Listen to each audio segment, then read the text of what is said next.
이 압력솥이요. 조선에서 이걸 만들 수 있는 사람이 한 명 있어요. 대옥은 장영실의 후손이온데. 내가 같이 다녀오는 게. 안녕하세요. 드라마를 파헤치는 남자의 TV 감정 독해입니다. 지난회 방송 보셨죠? 마카롱 먹방에서 500년 전 사람들이 처음 단맛을 맛봤을 때의 그 충격, 그걸 너무 귀엽게 표현했더라고요. CG로 표현한 마카롱을 먹고 놀라는 사신 일행들의 장면이 너무나도 신박하더라고요. 드라마를 연출한 장태유 감독은 서울대 시각디자인 전공으로 전작으로는 별에서 온 그대, 바람의 화원 등을 연출했는데 그는 등장인물의 복선이나 감정 표현을 디테일하게 연출하는 것으로 유명합니다. 이번 드라마 폭군의 셰프는 로코인지라 가볍게 CG를 이용한 재미를 선사해주고 있습니다. 마카롱도 그렇고 망운록이 없어졌다고 술 먹고 주사를 부리는 연숙수. 그런데 가방 속에 있던 지영의 망운록은 연희군이 실제로 쓰기 시작하면서 사라진 것이죠. 그렇습니다. 지난주에 이현이 망운록을 쓰면서 원래 있던 망운록은 사라졌어요. 그러니 이제부터 망운록은 연희군이 쓴 지영과 음식에 대한 기록이 되는 것입니다. 1회에서 지영이 망운록 읽던 내용이 스포 아닌 스포가 되는 셈이죠. 연희군이 쓴 책에 이끌려 지영이 과거로 오게 된 것이고 또 과거로 온 지영 때문에 망운록이 다시 쓰여진 것이고 그래서 연희군은 경합의 모든 것에 자신 있는 어투로 연숙수를 절대적으로 신뢰한 것이죠. 지금 연숙수는 무조건 이현이 부른 것입니다. 그리고 나중에 연희군이 완성한 망운록을 받아든 지영이 과거에서 현재로 다시 돌아오면서 연희군에게서 받은 나비 장식을 망운록에 거는 것이죠. 원작에서는 폭군 연희군이 지영을 궁에서 내쫓잖아요. 아무래도 같이 있다가 윤숙수마저 연루되어 위험에 빠질 수 있으니 자신이 폐위되기 전에 윤숙수를 먼저 궁에서 내쫓는 것으로 나오는데 드라마에서는 그렇게 가지는 않을 듯합니다. 폭군이라는 이미지는 설정상의 이미지일 뿐 시대적 배경과 설정을 그렇게 따오기는 했지만 이미 지영을 만난 폭군은 폭군이 아닌 츤데레, 나쁜 남자 스타일이 된 것이죠. 그리고 지금도 지영을 만난 연희군은 스스로 변하고 있습니다. 망운록이 점점 채워질수록 연희군과 윤숙수의 이별이 다가오게 될 텐데요. 어느 날 갑자기 사라진 지영을 향한 그리운 마음을 담을 고백서 망운록. 그런데 아무래도 현재 시점으로 돌아간 지영을 누군가 따라오겠죠. 아마도 현재 시점으로 다시 돌아온다면 지영은 프랑스로 돌아가 근사한 레스토랑을 열 것이고 연희군이 그 식당으로 밥을 먹으러 들어오면서 재회하는 것이죠. 아, 그런데 둘은 또 망각의 강을 건너 서로가 서로를 기억 못한답니다. 자, 다시 지난회 촌평. 연숙수의 취중 노래 서태지와 아이들, 아니 연숙수와 수락관 아이들의 컴백홈. 야, 이거 컴백홈을 또 이렇게 듣네요.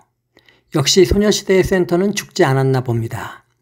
이제 킹더랜드의 시청률을 넘으면 연숙수, 아니 임윤아 개인적으로도 자신의 대표작 최고 시청률을 경신하게 되는 작품이 될 것으로 보이는데요. 이번 주는 15% 넘어가는 것을 기대해 봅니다. 6회의 전국 시청률은 14.5%. 7회에는 고창석이 압력밥솥을 만드는 당대 최고의 기술자로 나오는데 여기서 뜬금없이 왜 압력밥솥이 나오느냐? 바로 명나라 사신단과의 음식 대결로 삼계탕을 압력밥솥에 넣고 푹 고우려는 것이죠. 나오는 등장인물 하나하나 모두들 연기력이 뛰어나서 가히 시청률 1위를 지키고 있는데 그런데 중국 사신들과의 이야기가 너무 늘어지는 감이 없지 않아 보입니다. 원작에서도 명나라와의 에피소드가 비중이 적지는 않았는데 이것 떼놈들 이야기로 2회 분량 이상을 가야 하나요? 명나라 애들은 빨리 끝났으면 하는 작은 바람이 있네요. 공길이는 누이를 죽인 자를 찾고 있는데 지금 그 누이를 죽인 자는 장록수의 측근인 것까지 알고 있죠. 공길이의 숨겨진 사연도 그렇고 길금과의 러브라인도 그렇고 총 12회 분량에서 궁금한 내용들이 너무 많기 때문이죠. 자, 이제 본론으로 들어가서 조선과 명나라가 조공 조건을 걸고 정식 요리 대결에 들어가면서 지형은 무조건 이겨야 하는 절박한 상황에 놓입니다. 명나라는 공녀 100명에 조선 인삼 채굴권을 달라는 것이고요. 조선이 이기면 조선은 공녀를 절반으로 줄이고 사탕수수와 진말가루를 원하는 만큼 입도 선매하게 해달라는 것이죠. 주사위는 던져졌습니다. 연숙수의 입장에서는 대결을 안 해도 죽고 대결에서 져도 죽게 되는 게임의 룰인 것이죠. 게다가 연희군은 경합에서 이기면 망운록을 찾아주겠다고 약속하지만 책은 찾아주겠다 했지 널 돌려보내겠다고는 안 했다며 명나라 사신들과의 요리 대결에 참여하라 명하죠. 자신의 선물을 받고도 떠나겠다는 말만 반복하는 지형을 보며 연희군이 속상한 표정을 짓는 장면도 꽤 인상적이었습니다. 돌아갈 때는 돌아가더라도 이들은 당장 코앞에 닥친 대결을 준비하기 위해 궁박, 저잣거리에 나가게 되었는데요. 궁박, 저잣거리에서 꽃을 따와 그걸 연희군에게 건네는 모습은 둘의 감정선이 확실히 깊어지고 있구나 싶었습니다. 그리고 땅에 떨어진 꽃을 함께 주우며 붓꽃과 아이리스라는 서로 다른 이름을 나누는 장면. 이건 그냥 상징이죠. 서로 다른 두 사람이 점점 하나가 되어가는 모습이랄까요.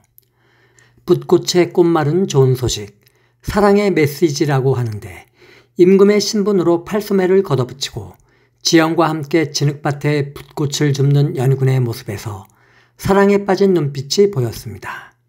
아주 그냥 아이리스를 양손 가득 잔뜩 따올 기세였습니다. 아마도 지형이 떠나게 되면 이현은 붓꽃을 보며 지형을 그리워할 것입니다. 방송에 담긴 장면들을 보면 나중에 지형이 떠난 뒤 연희군이 장원서에 붓꽃을 가득 심으며 그리워할 것 같다는 복선도 보였죠.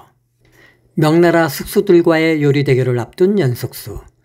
그녀는 기존 방식으로는 절대 승부가 안 된다는 것을 알고 혁신적인 조리도구, 압력밥솥을 만들려고 합니다. 그래서 장영실의 후손이라 불리는 비밀스러운 장인을 찾아 연희군과 함께 길을 떠나지요. 하지만 이 여정은 단순한 도구를 구하는 길이 아니었습니다. 장인을 찾아가는 도중 두 사람은 정체 모를 자객들에게 기습을 당합니다.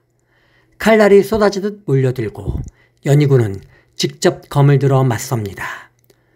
왕의 호위무사가 있었지만 수적으로 우세했던 자객들은 이 싸움에서 연숙수에게 위해를 가해 결국 팔에 깊은 상처를 입히게 되지요. 이 장면은 단순한 부상이 아니라 요리사라는 그의 정체성에 그림자를 들이우는 중요한 사건이 됩니다. 이 광경을 눈앞에서 목도한 연희군은 대노하여 분노로 눈빛이 바뀌고 잡은 자객들을 신문을 하지만 그들은 하나같이 자교를 선택합니다. 하지만 단 한 명만은 잡히죠. 공길은 그를 신문하고 그들의 배후에 제산대군이 있음을 알게 됩니다. 그런데 여기서 중요한 반전. 공길은 연희군에게 배후를 끝내 밝히지 못했다라며 둘러댑니다. 이유는 명확합니다. 공길은 제산대군의 첩자였고 더 깊은 원한을 궐 안에 품고 있었거든요. 그의 누이가 궁에서 끌려가 억울하게 죽임을 당했던 과거. 그 사건 이후 공길은 왕을 비롯한 궁의 모든 이들에게 숨길 수 없는 증오를 품게 된 것입니다. 즉, 연희군은 진실을 밝혀냈다고 믿지만 사실상 모든 정보는 공길의 손아귀에서 조작되고 있었던 것이에요. 제산대군이 연숙수를 죽이려 보낸 자객들, 그 사실을 왕에게 숨기고 오히려 흔적이 없다는 보고를 올리며 공길은 자신이 원하는 판을 짜 나갑니다. 겉으론 충직한 뇌관처럼 보이지만 내면은 누구보다 깊은 원한과 야망을 품은 인물, 이게 바로 공길의 이중성입니다. 결국 연숙수는 부상을 입게 됩니다. 피 묻은 손으로도 밥솥 설계에 몰두하는 그의 모습은 단순한 요리사가 아니라 조선을 지키려는 한 명의 장인 정신을 보여주죠. 그리고 완성된 압력밥솥, 그것은 단순한 도구가 아니라 피와 눈물, 배신과 원한까지 담긴 상징물이 됩니다. 훗날 요리 경합에서 이 압력솥으로 끓여낸 삼계탕은 명나라 숙수 당백룡을 무너뜨리지만 승리의 그림자에는 이미 또 다른 정치적 비극이 깔려 있었던 것입니다. 정리하자면 7화는 압력밥솥을 둘러싼 도전과 혁신, 자객 습격과 배후 세력, 그리고 공길에 숨겨진 배신이 모두 폭발하는 회차가 될 것 같습니다. 앞으로 연희군은 공길의 진짜 얼굴을 알아차릴 수 있을까요? 그리고 연숙수의 부상은 어떤 변화를 불러올까요?